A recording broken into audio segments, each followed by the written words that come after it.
اللہ میری دوڑ تیری طرف ہے، چاہے میرے کام مخلوق کے راستے سے بنا یا براہ راست بنا، میں ان مخلوق اور میں محتاجوں کی پلٹن کے پیچھے نہیں چلتا۔ الحمدللہ وکفا وسلام علی عبادہ الذین اصطفی، اما بعد۔ سیدنا ابراہیم علیہ السلام کی برادری اور قوم اور علاقے میں بت پرستی تھی اور کوكب پرستی تھی، ستاروں کی پرستش کرتے، بتوں کی پرستش کرتے۔ وہ ایک اپنے جشن میں گئے، بت قدے میں جا کر ابراہیم علیہ السلام نے سارے بتوں کو توڑ دیا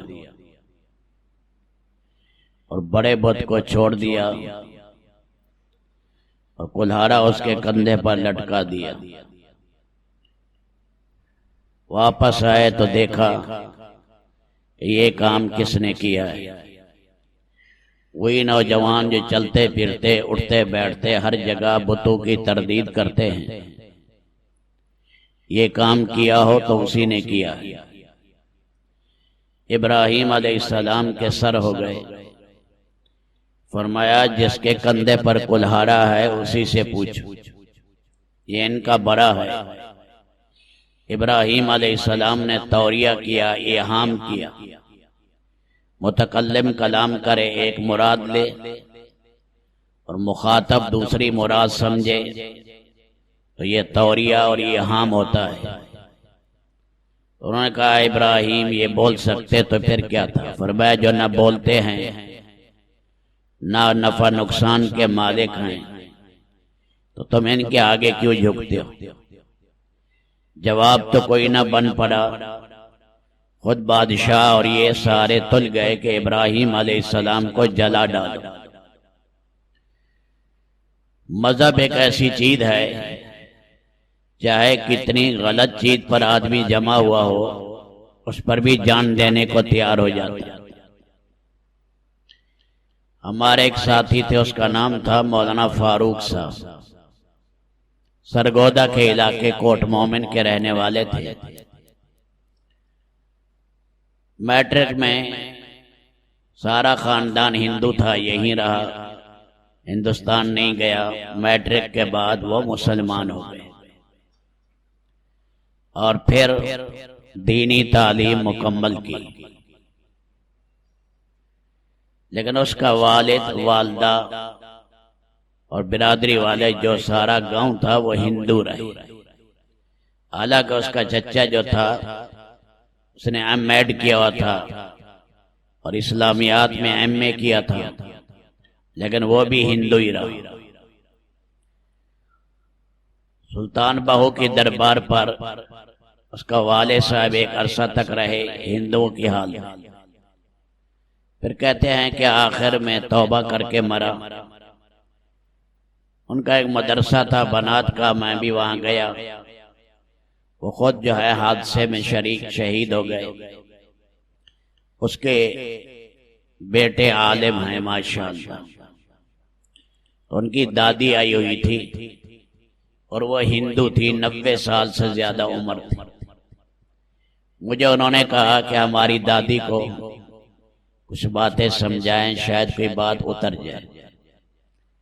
ہم نے تھوڑی سی اس سے بات کی اور کہنے لگی کہ نہ، یہ مذہبی بات میں نہیں سننا چاہتا۔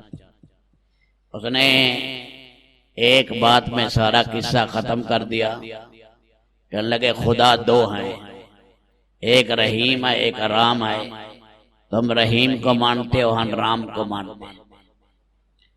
اور وصیت کرنے لگی کہ یہاں جو جنگل ہے اس جنگل میں مجھے جلانا ہے۔ تو ایک دفعہ ہم سری لنکا میں تھے، دیکھا ایئرپورٹ پر ایک دیوی کی تصویر ہے، جو بھی آتا ہے گردن نیچے کرتا ہے، اور وہاں سپریم کورٹ ہے، اس کے ساتھ ہی بت قدا ہے۔ صبح کے ٹائم بت قدا کھولتے ہیں تو ججز آتے ہیں، وکلا آتے ہیں اور ان کے چڑھاوے چڑھاتے ہیں۔ کوئی مٹھائی ڈال دی، کسی نے مکھن ڈال دیا، کسی نے روٹی ڈال دی، پھر بعد میں اس جگہ بت کدے میں کتے آ جاتے ہیں، سور آتے ہیں، وہ کھاتے ہیں۔ ان کی جو پڑی ہوئی لعاب ہوتی ہے یہ ماتھے پر لگاتے ہیں۔ جب عقل ماری جائے تو پھر یہ جج بھی ہے، وکیل بھی ہے، لیکن اتنا پتہ نہیں ہے کہ یہ انسانوں کے ہاتھوں سے بنے ہوئے ہیں۔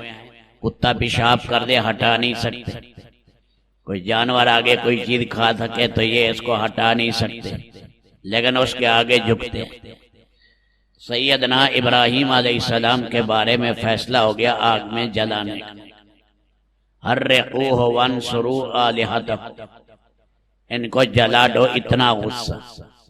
بابل دنیا کا سب سے بڑا شہر تھا، اور زمانے کا سب سے بڑا ڈکٹیٹر نمرود تھا، اور وہاں سارے شہر والوں نے ایندھن اکٹھا کیا۔ جلانا ایک آدمی کو ہے، لگا دیا ہزاروں آدمی ایندھن اکٹھا کر رہے، بڑے بڑے درخت کاٹے جا رہے ہیں اور لکڑیاں لائی جا رہی ہیں، خشک لکڑیاں دوسری، اور انہیں آگ لگائی۔ آگ لگا کے ابراہیم علیہ السلام کے ہاتھ پاؤں باندھے، اور ڈالنا تھا، لیکن ڈالیں تو ڈالیں کیسے؟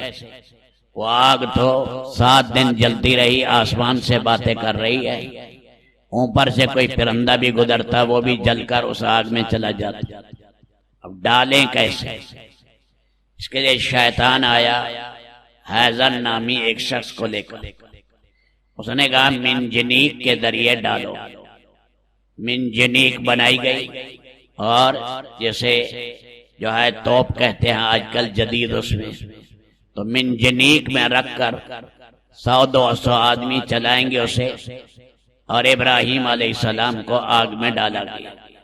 کوہرام مچ گیا زمین و آسمان میں، اور شور ہو گیا، اے اللہ تیرا ایک ہی خلیل ہے، اسے جلایا جا رہا ہے۔ فرمایا تم جاؤ مدد کے لیے۔ ہوا کا فرشتہ آیا، پانی کا فرشتہ آیا، سارے فرشتے آئے۔ فرمایا نہیں، میرا رب میرے حال کو دیکھ رہا ہے، تمہاری ضرورت ہے، اگر اسے پسند ہے جلانا تو ابراہیم اللہ کے نام پر جل جائے گا، راکھ ہو جائے گا، تم سے مدد میں نہیں لیتا۔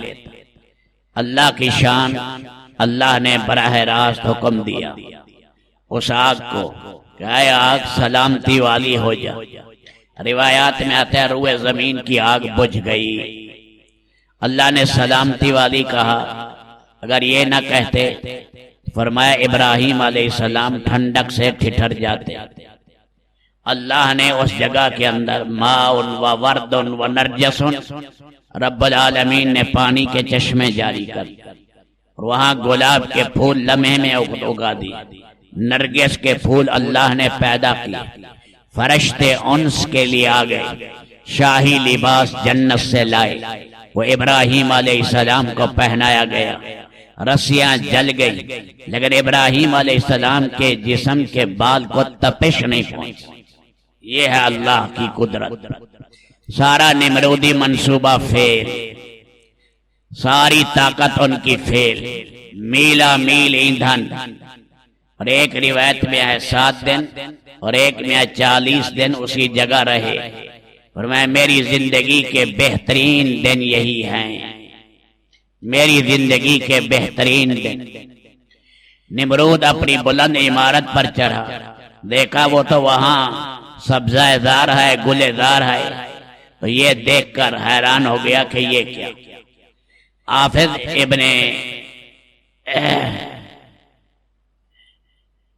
کثیر نے لکھا ہے کہ ان کی والدہ نے کہا ابراہیم میں بھی آ جاؤں کہ اماں آ جاؤ، وہ بھی آئی، اللہ نے اس کے لیے بھی ساری آگ کو گلدار بنا دی، ماں بھی ایمان لے آئی۔ جب اس نے دیکھا نمرود نے، وہ تو آرام سے بیٹھے، تو ابراہیم علیہ السلام جب نکلے اور اس کے دربار میں پہنچے، کہنے لگے واقعی تیرا رب بڑا عظیم رب ہے، میں مان گیا تیرا رب عظیم ہے، میں بھی تیرے رب کے نام پر قربانی کرنا چاہتا ہوں۔ ابراہیم علیہ السلام نے فرمایا شرک چھوڑو، کفر چھوڑو، قربانیاں اس کی قبول ہوتی ہیں جو موحد ہو، مشرک کی قربانی قبول نہیں۔ 4000 گائے ذبح کی نمرود نے، لیکن کمینہ ایمان نہیں لایا، ایمان نہیں لایا۔ اللہ نے یہ سارا رب العالمین نے منصوبہ نمرودی اللہ نے فیل کر دیا۔ رب العالمین اپنی کمال قدرت والے ہیں، اور کیسے اللہ نے اپنے خلیل کی حفاظت کی۔ قریبی رشتہ دار سارے ایمان لے، ابراہیم علیہ السلام کے قریبی رشتہ دار۔ بعد میں اس نے کہا میری ابراہیم طاقت دیکھی ہے، یہ دیکھو لاکھوں اور ہزاروں کے اعتبار سے میری فوج ہے۔ ابراہیم علیہ السلام نے دعا مانگی، اے اللہ تو بھی اپنے لشکروں میں کوئی لشکر بھیج۔ اللہ نے جھنڈ کے جھنڈ خزانہ غیبی سے مچھر بھیجے، وہ ساری فوج کو چمٹ گئے۔ تلواریں پڑی ہیں، نیزے پڑے ہیں، اور ان کی کھالیں کھا گئے، کپڑے کھا گئے، چمڑے کھا گئے، ہڈیاں پڑی ہیں سارے میدان میں ہزاروں کے اعتبار سے۔ ایک ایک پر لاکھوں کروڑوں مچھر اللہ نے چمٹا دیے۔ اتنے حافظ ابن کثیر کہتے ہیں کہ سورج کی دھوپ نیچے نہیں آ سکتی، اور ایک مچھر اللہ نے اس کے اندر گھسایا اور جوتے لگے۔ ابن کثیر کہتے ہیں 400 سال اللہ نے جوتے لگائے، مرغی کے چودے جتنا ہو گیا تھا یہ مچھر، اتنا جوتے مارے۔ ساری دنیا کے ڈکٹیٹروں کو بتایا تمہاری بڑی سے بڑی طاقت یہی ہے۔ اللہ جب اپنی طاقت ظاہر کرے تو مکڑی کے پر کے برابر، مچھر کے پر کے برابر بھی تمہاری طاقت ہے۔ اللہ اپنی ذات سے جڑنے والا بنا ہے، ہر مسئلے کو اللہ کے سامنے پیش کرنا۔ ابراہیم علیہ السلام حسبی اللہ و نعم الوکیل پڑھتے گئے اور اللہ پر بھروسہ کیا۔ مشکلات کا حل ایک اللہ کے ہاتھ میں ہے۔ اللہ غیر سے توجہ ہٹانے والا بنائے، مسائل کے حل میں اللہ کی طرف دوڑنا، اللہ سے معافی مانگنا، اللہ کی رحمت کو چمٹنا۔ رب العالمین حق تعالی شانہ ہمیں اپنا پیارا بنائے اور خلیل اللہ اور حبیب اللہ کی راہ پر چلائے۔ اللہ میری دوڑ تیری طرف ہے، چاہے میرے کام مخلوق کے راستے سے بنا یا براہ راست بنا، میں ان مخلوق اور میں محتاجوں کی پلٹن کے پیچھے نہیں چلتا۔